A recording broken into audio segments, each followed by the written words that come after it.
Assalamualaikum warahmatullahi wabarakatuh. Nama saya Hani Munira binti Muhammad Suhaimi. Nombor matrik 050754. Saya pelajar ijazah sarjana muda Usuluddin Kaunseling Usul B. Hari ini saya akan membentangkan mengenai tajuk Ittihadiyah atau lebih dikenali dengan Wahdatul Wujud. Pada pengenalannya, kita dapat mengetahui bahawa Wahdatul Wujud ini mempunyai sangat ramai pengikutnya, yang mana pelapor adalah Ibn Arabi, yang mana seorang yang sangat hebat. Seterusnya, Wahdatul Wujud ini merupakan perkara yang berkaitan dengan akidah dan sangat berbahaya jika disilap faham. Ulama Malaysia ada membicarakan tentang perkara ini yang mana membahagikan kepada 7 pembahagian, iaitu ta'ayyun awal, ta'ayyun akhir, alam ruh dan sebagainya. Seterusnya kita pergi kepada pengenalan Ittihadiyah. Ittihadiyah ini berasal daripada masdar yang bermaksud dijumpai. Seterusnya pada istilah Ittihadiyah ini bermaksud kepada menemukan campuran daripada dua ini mengatakan bahawa Ibn Arabi mengatakan bahawa Ittihadiyah ini adalah menemukan Tuhan, dan apa yang dialami oleh Tuhan itu sendiri, apa yang Tuhan tu alami, itulah Ittihadiyah ataupun Wahdatul Wujud. Dan benda ni dicari oleh sesiapa yang ingin mencari makanan rohani. Seperti Ibn Arabi, orang yang berjaya menemukan ini, dan beliau digelarkan sebagai Ahlul Kasyaf wal Wujud, orang yang menemukan. Seterusnya kita dapat lihat bahawa Wahdatul Wujud ini makna dia lebih kurang dengan Pietism, Monisma, yang mana mengatakan bahawa Tuhan itu berkait secara realiti dengan alam semula jadi. Contoh, ada setengah pihak, macam contoh setengah pihak seperti orang Monisma, iaitu pandangan daripada Hindu yang mengatakan bahawa semua itu adalah Tuhan, semua perkara itu adalah Tuhan. Macam yalah, kalau pada dasar Islam kita melihat perkara ini adalah salah, kan? Tapi kita cuba terangkan dan fahami apa yang cuba ini disampaikan oleh Ibn Arabi. Kita akan tengok asal-usul kemunculannya. Asal-usul kemunculan Wahdatul Wujud ini adalah daripada falsafah kuno, iaitu Yunani Heraklitus, yang mengatakan bahawa kenapa ada Wahdatul Wujud ni, kerana ada siang dan malam, ada hujan dan panas. Yang mengatakan umpama ada seorang yang bila kita berkawan dengan minyak wangi tu, kita bawa wangi tu. Tu nak kata menunjukkan bahawa macam Tuhan dengan orang pakai minyak wangi tu ada connection, ada hubungan. Manakala Hindu mengatakan bahawa merupakan gambaran seluruh alam semesta. Pada abad yang ke-17 Hijrah, Ibn Arabi membuatkan satu pernyataan yang besar mengenai Ittihadiyah, yang mengatakan bahawa Wahdatul Wujud ni adalah sesuatu perkara yang betul. Dan seterusnya perkara ini tergelam buat sementara dan timbul balik pada tahun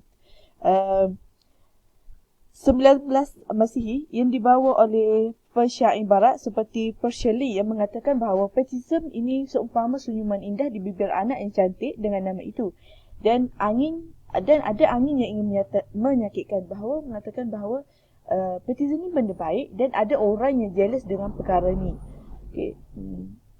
Seterusnya kita akan berkenalan sedikit dengan Ibn Arabi, yang merupakan pelapor besar.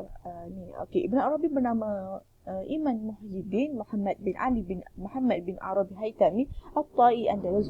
Beliau dilahirkan pada 17 Ramadan pada tahun 558 Hijrah di Murcia, dan beliau telah wafat pada tahun 638 Hijrah di Damsyik. Beliau dikenali sebagai ahli sihir yang hebat, dan beliau diberikan panggilan khusus sebagai Abdullah, yang mana panggilan ini membezakan nama beliau dengan seorang pelapor yang tersohor juga di Andalusia. Ibn Arabi juga diberikan nama lain seperti Muhyiddin, yang bermaksud pemegang penghidup agama, dan Syekh Akbar, iaitu syekh yang sangat besar. Dan ada setengah yang menggabungkan kepada dua nama tersebut menjadi nama Syekh Akbar Muhyiddin bin Arabi. Seterusnya kita akan meneruskan perjalanan beliau dalam menyampaikan Wahdatul Wujud. Pada tahun 1201 beliau bergerak ke Mekah dan berjumpa dengan Syekh Irang, yang mana merupakan seorang syekh yang hebat dalam segi pemikiran, ilmu dan akhlaknya. Seterusnya, beliau menetap di sana untuk beberapa lama dan beliau berhijrah ke Taif pada tahun 599 Hijrah, dan beliau berjumpa dengan sepupu Nabi Muhammad SAW, dan lalu beliau mengirimkan 2 keping surat kepada 2 sahabatnya. Yang pertama Abi Muhammad Abdullah, yang kedua Abi Abdullah Muhammad bin Khalid Al-Sadafi. Seterusnya pada tahun 601 Hijrah, beliau telah berpindah ke Mosul, di mana Mosul ni terdapat beberapa sufi yang sangat handal, yang terkenal dengan kecerdikannya, dengan kehebatannya, seperti Ali bin Abdullah bin Jami'. Dan pada tahun itu juga beliau telah menziarahi kubur Nabi Muhammad SAW dan mengatakan kepada dan berdoa, yang mengatakan bahawa jiwa aku telah dianiayai dan aku merasa kosong dan aku ingin mencari untuk memenuhi memenuhi rasa kosongku. Pada tahun 1207 Hijrah, beliau kembali ke Mekah dan menetap di sana selama 3 tahun. Seterusnya beliau kembali ke Damsyik, yang mana terlalu ramai sahabat-sahabat merinduinya. Seterusnya pada tahun 1211 Masihi, beliau bergerak ke Baghdad dan berjumpa dengan Syihabuddin Umar, yang mana merupakan juga sufi yang tersebut, dan beliau mengambil sedikit sebanyak ilmu daripada itu. Seterusnya beliau meneruskan perjalanannya pada tahun 1214. Beliau kembali ke Mekah kerana pemikiran yang ditinggalkan pada ketika itu pada hari ini telah dipandang serong oleh setengah orang dan mendapat tentangan hebat. Kerana ada yang mengatakan bahawa ilmu beliau adalah ilmu yang kuno, yang agak lama. Namun begitu, pada tahun 1223 beliau telah kembali ke Damsyik dan beliau mengajar dan meneruskan kehidupannya di sana. Dan beliau jelasnya kita dapat tahu beliau ni adalah seorang yang sangat hebat dari segi pemikirannya, kecerdikannya, dan beliau merupakan orang yang sangat cepat dalam belajar.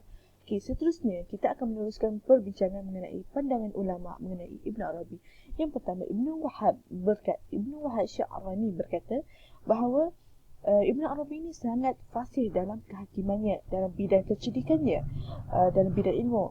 Akan tetapi kecerdikannya ini adalah merupakan satu falsafah yang sangat bertentangan dengan agama, dan bagi orang yang mengatakan itu betul, dia macam masih bingung-bingung dengan dirinya. Itu pendapat Wahab Sya'rani. Manakala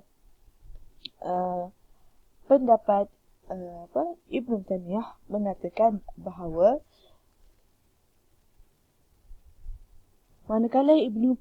juga mengatakan bahawa orang ramai tidak percayai dengan kata-kata kata Ibn Arabi ni, tetapi kata-kata beliau ini sangat dekat dengan Islam, melainkan benda ni baik tapi sebab dekat dengan Islam, tapi benda ni tak elok sebab dia bertentangan dengan Islam. Macam mana cakap, Ibn Arabi ni baik, orang yang sangat fasih dalam Islam semua, tapi dia menyebarkan satu ilmu yang agak salah.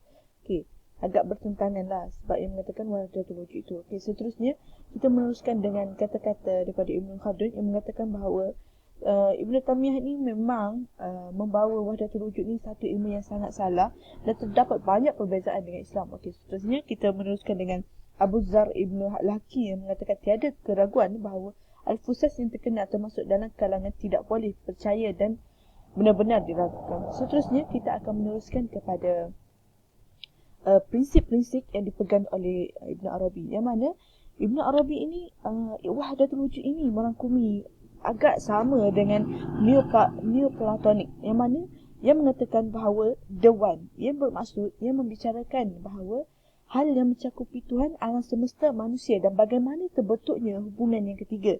Kesamaan ini meletakkan Tuhan dan alam semesta itu satu taraf. Okay, seterusnya, jika Platonisme mempunyai 3 prinsip, the one, nous, and the ones, iaitu yang pertama, nous dan nafsihi, kan. Manakala Ittihadiyah pula mengatakan bahawa prinsip pertama ialah melahirkan akal, wujudul matluk, melahirkan akal, melahirkan jiwa, dan akhirnya akan lahir di dalamnya dan tubuh manusia. Okey. Kiranya perbezaan antara Neoplatonik ini adalah mereka the one lose NFC, manakala Ittihadiyah juga mengatakan bahawa melahirkan jiwa, melahirkan akal, sesungguhnya melahirkan jiwa dan seterusnya bergabung kepada dua perkara itu dan masuk dan serap kepada diri manusia. Mengatakan dua perkara itu bergabung dan menjadi dari diri manusia. Seterusnya, natijah yang dapat saya berikan di sini bahawa Ittihadiyah ini merupakan satu perkara yang agak sukar untuk kita gambarkan dan pelajari. Kadang-kadang akan timbul rasa macam ragu-ragu betul ke benda ni. Memang pada dasarnya Ittihadiyah ni terdapat penyelewengan, terdapat macam mendorong kepada benda tak elok, macam mendorong kepada kepercayaan akidah lah, macam mengatakan bahawa Tuhan itu sama rata dengan manusia, Tuhan itu sama dengan alam semesta. Sedangkan yang kita tahu bahawa Allah itu adalah pencipta kepada diri kita. Nak menunjukkan bahawa pada hari ini untuk kita mencari ilmu ni agak susah. So, di sini saya memberikan beberapa cara untuk kita lebih mudah kita mempelajari. Pertama, sebelum kita mencari dan meneroka mengenai Ittihadiyah ni, kita seharusnya mempunyai persediaan yang khusus yang berkaitan dengan ilmu akidah, agar apabila kita cuba mencukil dan mencari kebenaran sebenar, kita dapat membezakan yang mana hak, yang mana batil. Okey, seterusnya kita harus memahami apa yang digunakan oleh sufi tersebut. Ada kala sufi itu memaksudkan benda lain sebab dia orang yang sangat berilmu berbanding kita yang sangat sikit ilmu, mempunyai bunyi motor, menafsirkan banyak perbezaan. Kiranya sebelum kita meneroka, kita harus mempunyai, maksudnya kita kena memahami apa yang cuba ingin disampaikan oleh sufi tersebut. Seterusnya, kita perkara yang kita baca ni, kita baca akan hakikat ni, yang mana hakikat ini jika betul caranya akan menambahkan iman, jika salah caranya akan menambahkan kemungkaran kepada Allah. Di situ dapat kita lihat bahawa Ittihadiyah ini adalah satu ilmu yang ada sesetengah pendapat mengatakan bahawa Ittihadiyah ini adalah salah, dan ada sesetengah pendapat mengatakan bahawa Ittihadiyah ini betul.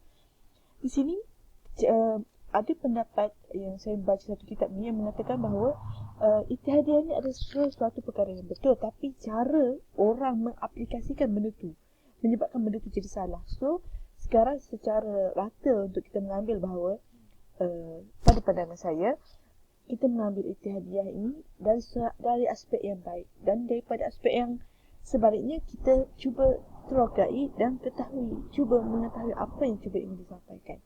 Okey, kita dapat kesalahan dan silap, mohon ditegur dan ditunjuk ajar. Itu saja daripada pihak saya. Assalamualaikum warahmatullahi wabarakatuh dan salam. Terima kasih.